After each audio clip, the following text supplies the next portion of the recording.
Welcome back to Burn the Ship, everybody. Thank you for being here, my friend. Podcast is always centered around connecting entrepreneurs, professionals that can help you go all in on your business. So we have another one of those here today.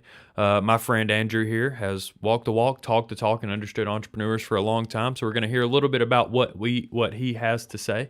Like I said, our goal is to connect you with people that can help you go on in your business. So whether they can tell you about a trade or experience, something that they've learned that makes you better at business, it's something that we're always excited about. So again, I appreciate you being here today. Not going to steal your thunder. Why don't you go ahead and introduce yourself and kind of tell us a little bit about your Mhm. business?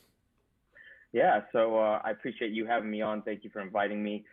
My name is Andrew Mimault. I am the CEO, founder of Mantic Media Group. So the way I like to describe what we do is we help businesses succeed online.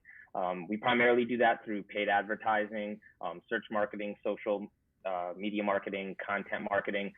But it really the whole thing. We can really help a business. We can take them from start to finish, or we can come in. Maybe they're having some growth issues. Maybe they're plateauing a little bit. They need that little extra push to get them to their next phase. We can come in and help them with that.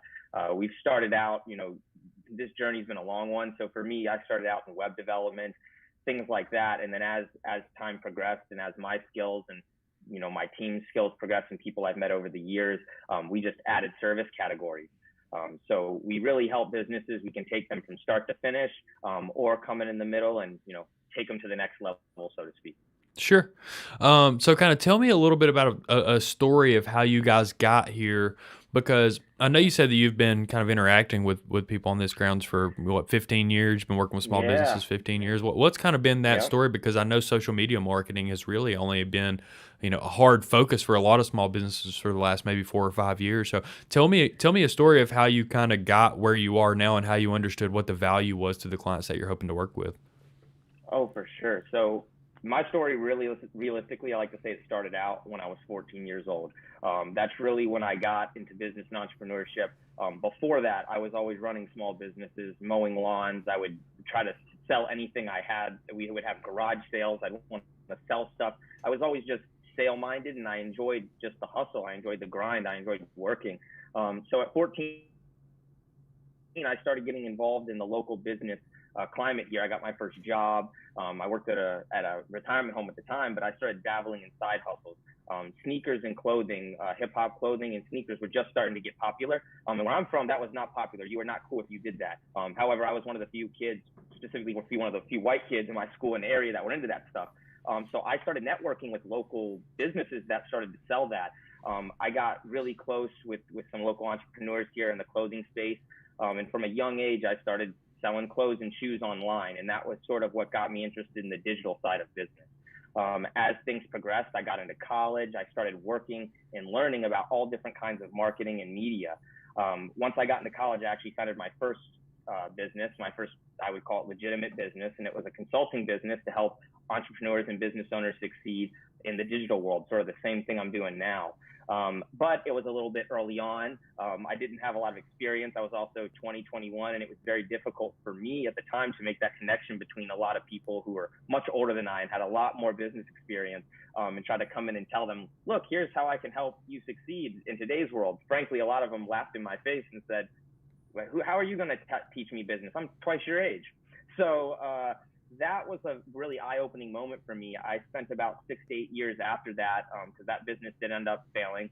Spent 6 to 8 years in the corporate marketing world. I'd always wanted to work in media and advertising, so I spent a good amount of time in my 20s working for various companies, advertising agencies, medical companies, doing their marketing and helping them build their business online. And then in 2019, I decided to make a transition, and I quit my job. And I really didn't have, actually at the time, any outward prospects. I took 3 months off to travel. I was painting. I was networking with different people that I'd known from the past. And COVID hit. And once that happened, my business, I just started getting calls almost every day. We started getting calls from business owners around the country looking for help with media and marketing, and they couldn't go out and do what they did traditionally. They couldn't go out into the world and do that hand-to-hand marketing, do face-to-face at all. It was strictly digital. So they needed someone to help them. And we happened to be in a place where we could, and I saw a gap in the market where I knew for years, and we've been talking about the digital pivot that's been going on. Everyone's been talking about it. But what COVID did was it really woke people's eyes up to, oh, this is here and this is now. And my business could be, solely dependent on digital leads, digital sales. That world is coming. And so a lot of them got their first taste of that with COVID. And so we were able to jump in and help out a lot of businesses succeed when they were really having trouble staying in business. Sure. So what type of companies were reaching out to you? Yeah, so I mean, at the time, it's primarily been people that have been in the home services vertical. Like I said, I spent a lot of time in clothing and fashion and e-commerce, so I know that space really well. And I'd already been working with businesses in that space, small jewelry companies, streetwear apparel, sneakers, things like that. But I also have a very strong background in home services. And I worked with a lot of Fortune 500s and startups in my years in corporate America and in the agency world. So I had a lot of people who just kind of knew of my quality of work and knew about what I was capable of. And so they started kind of organically passing around that information. And home services is kind of where I landed.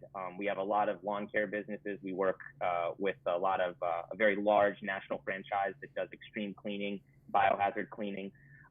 So it was a lot of people in the home services vertical that started reaching out. Sure.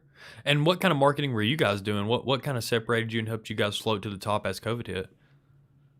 So, well, for us, I always say, I mean, we do a lot of things a little bit differently.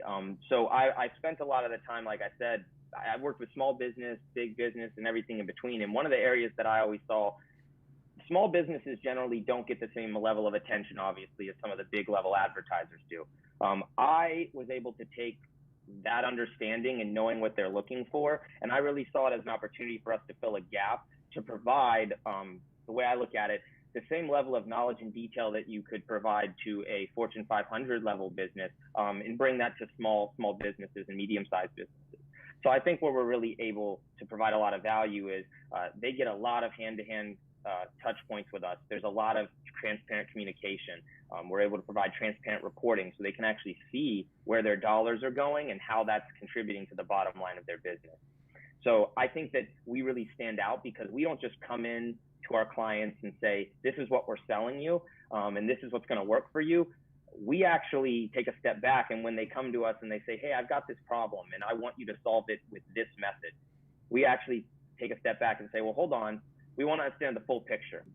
Where are you trying to go as a business? Where are you trying to go in 4 or 5 years? What does that look like? Are you trying to build a very strong business that you then sell, make an exit on? Is this something that you're looking to maybe pass down to your family? Are you looking to get VC funding? What's the goal? And once we understand that, that informs what type of tactics we're going to use, what type of marketing channels we're going to go into, and ultimately where they're going to spend their money. Sure. And so where are you guys at right now? What's your client load like? What are kind of your goals as we're transitioning into 22? Yeah, so for me, we're in a heavy transition period. We know that we can be successful with small business, and we do a really great job of helping small business owners automate and put ads in place to help grow their business. But for us, the next step is really working with medium and large scale businesses as we transition into 2022. We really have a strong handle on what it takes to build and grow a business from 6 to 7 figures. And even from 0 to 6 figures, we understand that. The hardest part now is getting those top tier clients and the ones that I've worked with in the past when I worked, corporate side. So we're looking to bring those people on, whether it's franchises, whether it's well-funded startups, anything in between, because we really have the ability to help businesses of many different kinds scale. Not Sure. just home services. Sure. Well, I think there's a couple of things at play here. One thing that I definitely want to get back to is how you're taking some of those skills that you acquired in that corporate setting and you've brought them kind of hand on to small businesses, because it's not only the skills that you have, like the understanding of your industry, but from my experience, you learn a lot about the correct way to handle those clients. Like you learn how to talk to those clients, you learn how to set expectations for those clients, you learn how to bring value to those clients in a different way. And I definitely want to touch on that. But one thing I want to touch on before that I think will give us some good insight is that you said earlier that you took a period to travel and you were painting and all of these things. Mm-hmm. What has that level of creativity that you obviously possess, innately for whatever reason that, you've gotten into some of these more artistic outings. How has that Mhm. impacted your business? How has that level of creativity played into this game of social media that almost changes faster than you can learn it? Oh man, that's a great question. I love that question. Probably one of the best questions I've been asked in a long time. So it's had a tremendous impact. In fact, before I started painting, when I took that period, that was actually quite unplanned. When I quit my job, taking that exit, everyone was asking me, including people I worked with, were like, Andrew, what are you gonna do? What are you doing? I'm like, my answer was the same. I'm gonna do the same thing I've always done, which is create. I wake up every day and I just try to create. I try to create ideas, concepts, things like that, anything really, and just put it out into the world and see where it goes. So when I got into painting, that 100% had a massive impact on my creativity. I was always creative, and I've always been told I'm very talented and creative. And I personally don't like that word talent, because talent only goes so far. You really have to work very For hard, sure. and you have to be dedicated to what you're doing. So when I got into painting, it really just, I would say for me, it personally unlocked a little bit deeper level of my understanding of perfection. As a business owner and as a serial entrepreneur, I'm a perfectionist. I'm constantly looking to do it the perfect way, the best way, the right way. Getting into painting, which isn't something I'm classically trained in, I'm self-taught, self-learned through online, and I was a purveyor of art. I bought a lot of art, but I never felt maybe confident to actually, pick up the paintbrush and start doing it. But what I learned through that whole process is to let go of that perfection, let go of that idea that things have to be perfect before they're put out into the world. Let go of that idea that you're not good enough to pick up that paintbrush because you're not a trained artist, because you didn't go to school for it, because you don't have maybe mentors in that area. Even in business, I was fortunate where I had a lot of good people around me growing up, but maybe I personally don't think that I had a lot of great mentors. I don't come from a business background or anything like that. So I've always been an autodidact and sort of self-taught. And I think that what you learn through that process is how to be self-sufficient, how to be confident in your own abilities, and then how to set yourself apart. So not having a background in art, or not having a background in that, I was able to sort of take my own ideas and my own background in business and life experiences and put that into my work. And I think that that's important for not just art, but anything you do. I think that's really how you differentiate yourself in the marketplace. And the art as well, that literally the first piece I ever did, it had such a positive response, even though most people knew me as a businessman, and most people know me as a businessman, as a marketer. But when I put that first piece out online, locally in my community, even in Tampa Bay here, I had several local artists reach out, and, even a few from New York that I kind of networked with, and they were like, "That's awesome! I had no idea that you were doing that." And the response was so good, and that naturally people started to share it. I actually naturally started selling art because of that, and I use that money to donate to charities that I support. So it was one of those things where it was just diving into what I felt I should do at the time, and it opened doors in a lot of different areas. And so I Sure. think that's a valuable experience for anyone to understand, is that by just taking that leap and trying, you might make new connections, you might find new vehicles that'll take you different places. For sure. I think that there's a huge correlation between your ability to be creative and your ability to look at your business with the eye that you should through the lens that you should be looking at your business at, because I feel Oh, like everyone is creative, and that you either do a really good job of suppressing your creativity because you're insecure about what you're creative at, mm-hmm. or you let your creativity slowly, it begins to live closer to the top of the skin. And I think when it lives closer to the top of the skin, it's a huge, huge, huge green flag for your business. I think that Oh, when you see yourself getting creative in anything, you're gonna get better at it. Like my background is as a basketball player. I played mm-hmm. basketball from super young all the way through high school, in college, all of those things. And the most dangerous I ever am on the basketball court is when I'm being the most creative. It's when you Yeah. can't figure out what I'm about to do because I don't even really know what I'm about to do yet. I'm going to make it Oh up so man, on the fly. That is a love huge it. skill to learn in business. If you can learn Oh, that in business, and you can learn to pivot and attack in a new direction, and then pivot and attack in a new direction, because I told everybody was using that word pivot in at the yep. beginning of COVID, and I don't think that accurately represents what we went through because I'm a basketball Nope. player. So your pivot is you've got 2 feet and you're standing on one of those feet, never moves, and you have the ability to choose your direction. Well, COVID wasn't a everyone come to a standstill and then pick what direction you're going to go into. It was more like we were doing defensive slides, is that we were doing everything that we could to stay in front of what we had to handle. Yep. So when people say pivot and pick a new direction, only a handful of us really did that. There were only a few people that really said, I'm going to really go in a new direction. And those are a lot of the times they were the most creative people. And a lot of times those people are super, super successful. Obviously, there are people that didn't attack it the right way or didn't work hard enough. But I think when your creativity lives that close to your skin, that you find, hey, we don't have a lot of options, or we don't have a lot of clients, or we don't have a lot of ways that we're gaining business right now. And when you get creative, when you address some of that creativity in your business and you add some of that as kind of the secret sauce, you find ways to make it happen that you never even understood were options before. You find a different option every day. Hey, I'm going to make it happen this way, this way. So I think that is a huge trait, and I commend you for realizing that. Is that it kind of happened to me with the podcast? That this podcast happened when COVID happened, and so I was like, whatever, I'm going to get creative. I'm going to connect with people and bring value to people in a super creative way, and it has exponentially affected my business. You know what I mean? So to all the entrepreneurs out there, Andrew and me are saying a lot of the same thing, is that let your creativity live as close to the top of your skin as it can. Let it flow out. Let it flow into your business. Let it flow into your personal life, because creativity and however you exercise that is very, very good for where, the mindset that you put yourself in to run a business. At least that's my thinking. Yeah, no, I mean, you had just a whole lot of gems there. I hope everyone realizes that too, because what you just said, there was a whole lot of gems in there. I always tell people that not having options is a great thing, because when you don't have options, everything becomes a potential opportunity. And then once you get those options, you know how not to abuse those opportunities. And so I constantly, I have a lot of quotables. I put stuff like that out on Instagram and on Twitter, those kinds of things that I'm constantly thinking, but that's huge. And I agree with you. It wasn't a pivot.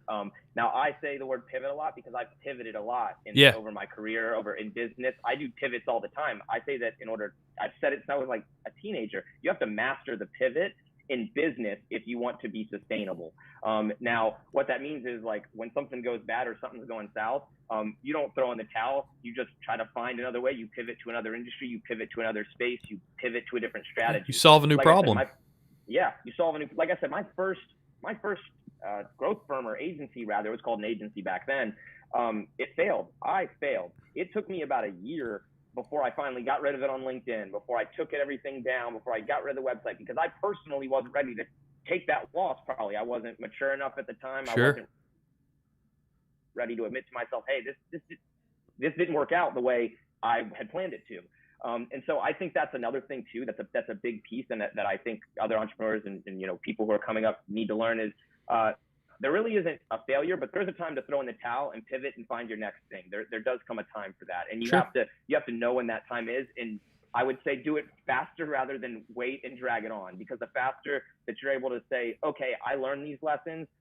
It didn't all plan out the way I wanted it to, but I learned a lot from this. I was able to gain enough, and now I'm going to go do something else. I think that's an important thing that people really have to learn how to do through their journey. Sure.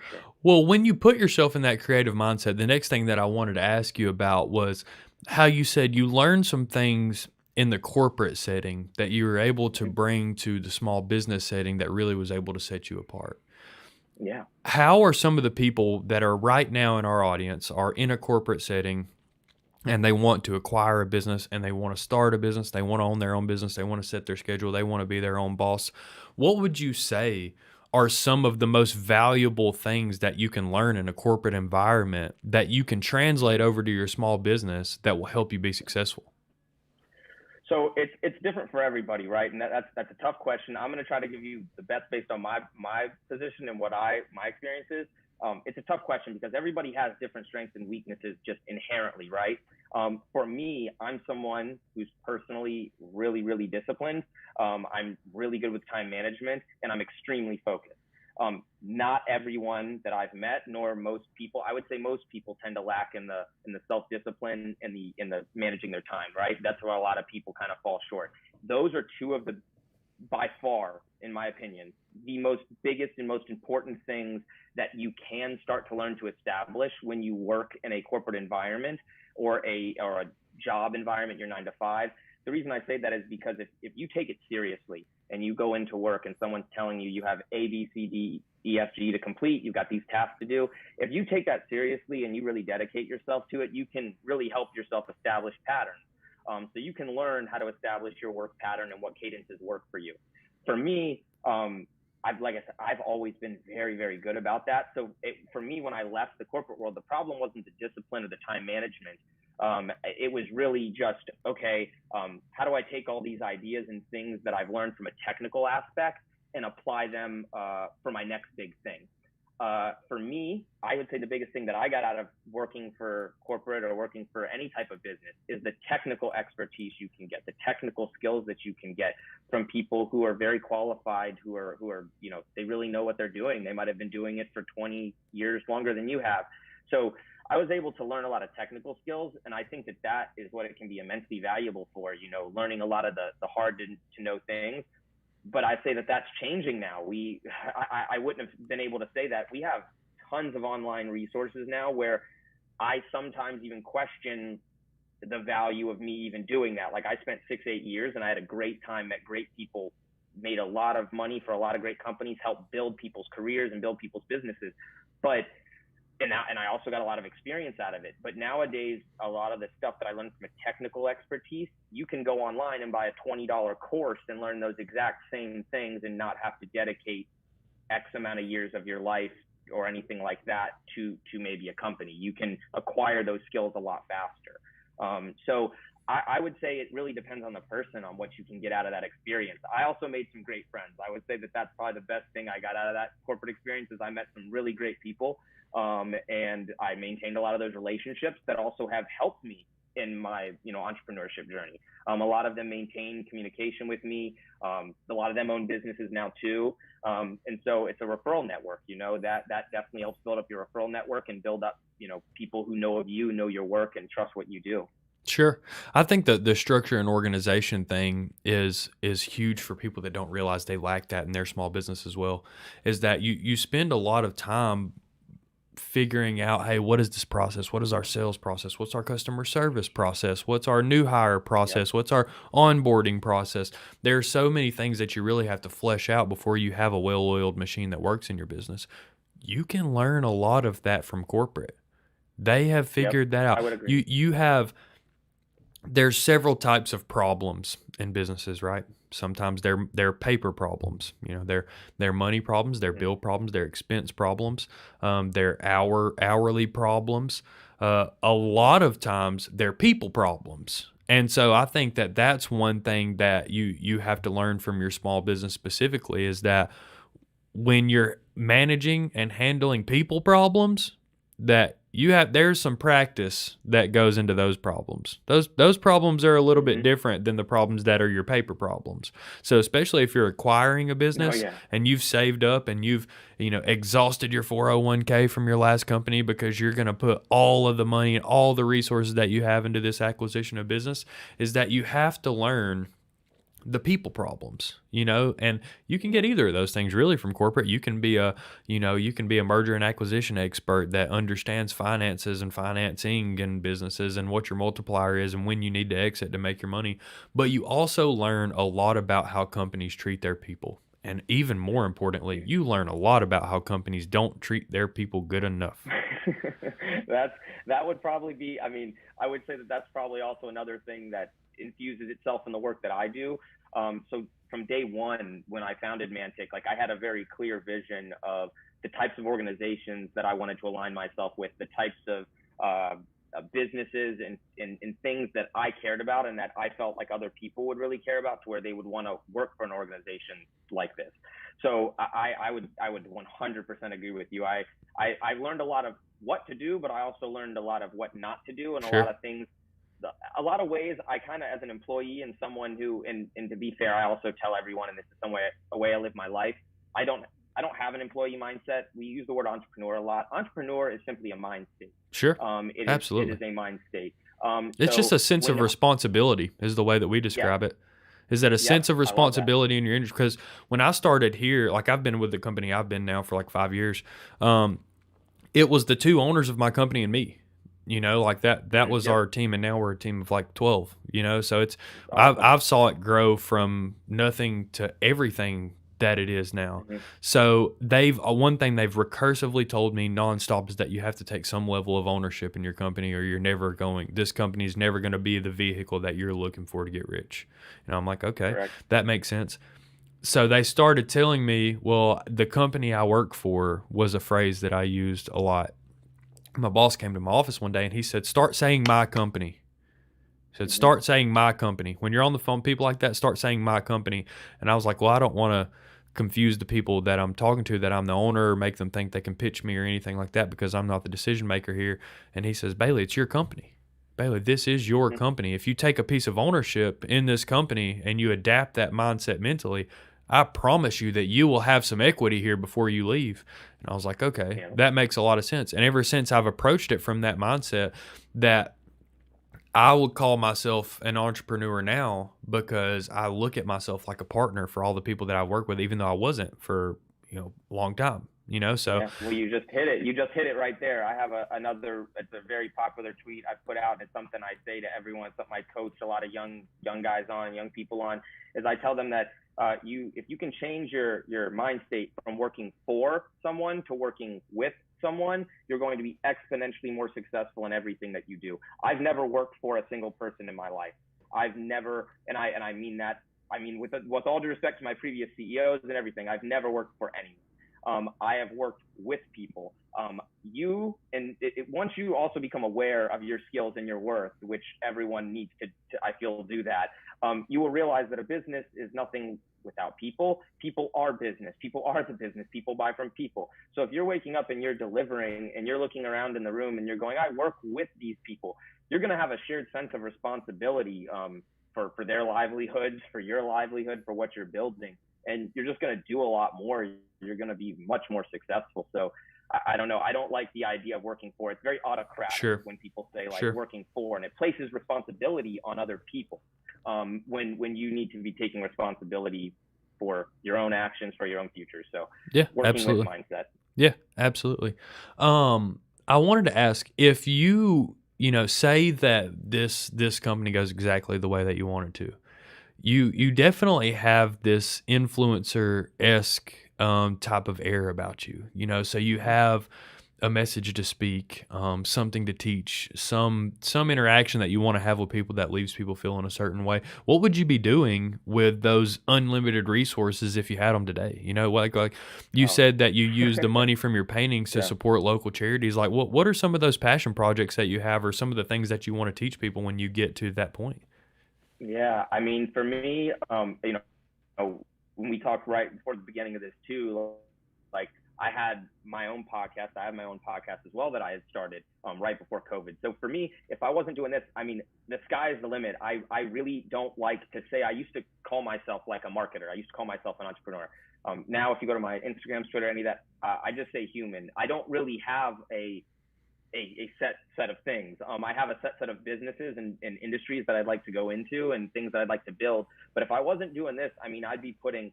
I still love building businesses. I think I'm always gonna want to be involved in the media and marketing side. But outside of that, it would be my podcast. I'd be putting more time into that and intend to spread that message, to continue to bring that value. I think a big part of me and as I progress as an entrepreneur and a businessman is telling my story from the beginning. I touch on a lot of things during my adolescent years, but those were some really formative years. And I do truthfully feel like maybe in the last 5 years is really when I've come to hone my vision and come to hone like where I'm going. But those beginning years had a big impact on where I'm going and how I move as an entrepreneur. So I think that I'd really like to use my podcast as things go on to continue to spread that message, to tell that story to other people who are coming up, maybe people who look like me, don't look like me, can resonate with that story and understand some of the hurdles that I've had to go over. I think that every entrepreneur that is vocal and takes that time to speak out and tell their story, even on a local level, I've been blessed to have a lot of entrepreneurs and a lot of younger people under me who I've worked with, who have now I've seen them grow into business owners and stuff. I want to see that though on a national level. I'd really like to see that on a national and international level. So I'd like to take what I'm doing, podcast wise, keep spreading that message, keep working with more businesses. And then I have a few other side projects as well in other spaces that I would love to talk about them, but they're more under the radar right now. I have other businesses in other sectors. Yeah. Podcasts for the future. Podcasts is for the future. I mean, my thing is like, I just don't put limits on it, man. I'm just so, honestly, there's a good friend of mine when I was 22 or 23 years old. He said to me, and I told him, a good friend, he was kind of like a mentor at the time. And he said to me, Andrew, he said, I know that you want to work in fashion and you want to work in sell fashion brands, you want to sell clothing. And that's like your only goal. And at the time it was. And he was like, well, what happens if Colgate comes to you and says to you, hey, we want you to run we have a big campaign. We want you to do the whole thing. What are you going to tell them? And I was like, well, I don't want to do that. I don't want to sell toothpaste. And he goes, well, if you could sell toothpaste, you could probably sell anything. If you could market toothpaste, you could probably market anything. And from that day, it really changed I don't know, it stuck with me all these years. It's something that's really stuck with me. And so I don't like to put a box on things. Funny thing is, my first job out of college, I ended up selling, I was in charge of marketing incontinence products. Never in a million years did I think I'm not even joking with you. And in college, I told my healthcare marketing professor, I said, I will never work in healthcare marketing as long as I'm alive. I will never do this. First job out of college, I get hired and offered, and it was a great position, great role. I learned a lot, but selling incontinence products, and marketing incontinence products. So a 22-year-old fresh out of college marketing products to a demographic that's 65 plus. So that was it. That's where I really get this whole, the industry doesn't matter to me. It's about really, I look at challenges and just overcoming those challenges. How do we solve these business problems, and how do we get to the next step? I don't care what the industry is. I don't care what the product is for the most part. As long as it's something that aligns with my values and my company's values and is contributing to the world overall in a positive way, I'm about it. Let's get this money. Let's build some jobs. Let's build some industry. Like that's what it is. I love it. That leads me perfectly to kind of our segue out of here. Tell me how we get a hold of you. So if we want to talk to you, we want to talk to your company, how do we find you? Yeah. So the best way is you can obviously search us online, Mantic Media Group. You can Google us, Bing us, Microsoft, whatever you want to do. We'll show up on all major search engines. You can also go to manticmediagroup.com and check us out. You can email us at info@manticmediagroup.com. We have a newsletter as well you can sign up for, where we send out monthly insights from our team of experts, all the things we have going on and a lot of different things going on in the marketing and media world. Those are probably the best ways to reach out to us. Cool. These days we've been pretty busy, so shoot us an email. But if you call us too, we'll probably get back to you within 24 hours. So cool. Our number's online as well. Cool. The last thing I wanted to ask is that this podcast is called Burn the Ship. So burn the ship for us is an allusion to the Spanish conquistadors landing on the coast of Mexico and telling them to burn their whole armada of ships in the sea. Mm-hmm. This is telling them, hey, we've either got to figure it out here or we're going to die because there's no going back.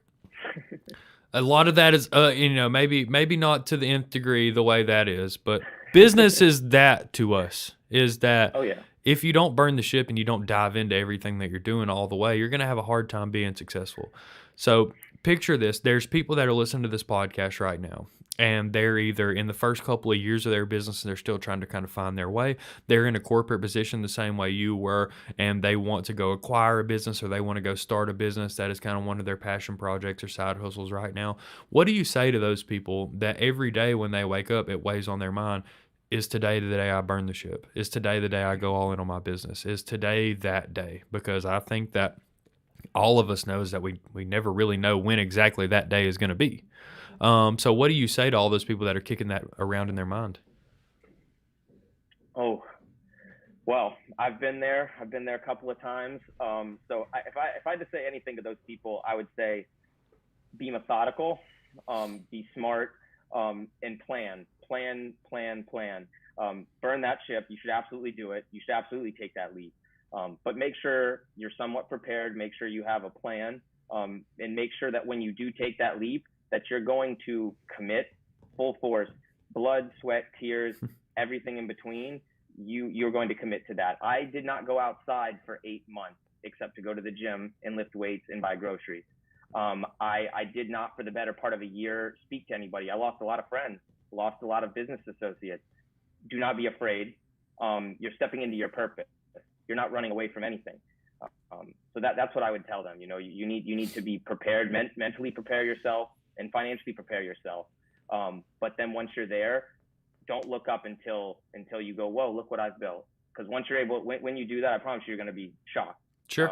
If you put your head down, you just put your head down. So Sure. whether it takes 8 months, a year, keep doing it. Just put your head down and go full force. Sure. That's another one of the things the owner of my company told me really early was if you're climbing a mountain and you look at the peak of the mountain the whole time, it's going to take you so much longer to get there because you're going to be tripping and falling and stumbling and hurting yourself. Yep. But if you take a step with your feet, looking down at your feet, and you take a safe step and another safe step and another safe step, eventually you get where there's no more steps and you look up and you're on top of the mountain.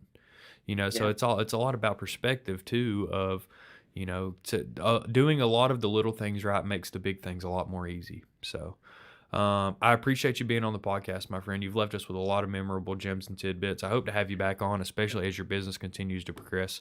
But this is exciting. Anything that we can do for you guys or your podcast to provide some value to you guys, please just let me know. Our platform is here for you guys, and you're highly appreciated. So anything that you want to leave our audience with, please, give us your most fine piece of gold to end the podcast with, and we'll get out of here.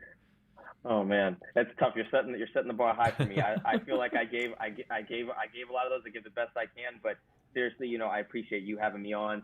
Everybody out there listening, just keep pushing through, keep working hard. There's really a light. The light is at the end of the tunnel, but you're gonna have to put your head down for a while. It's gonna be tough. I appreciate all your time. I do hope to be back on. It's been a great conversation.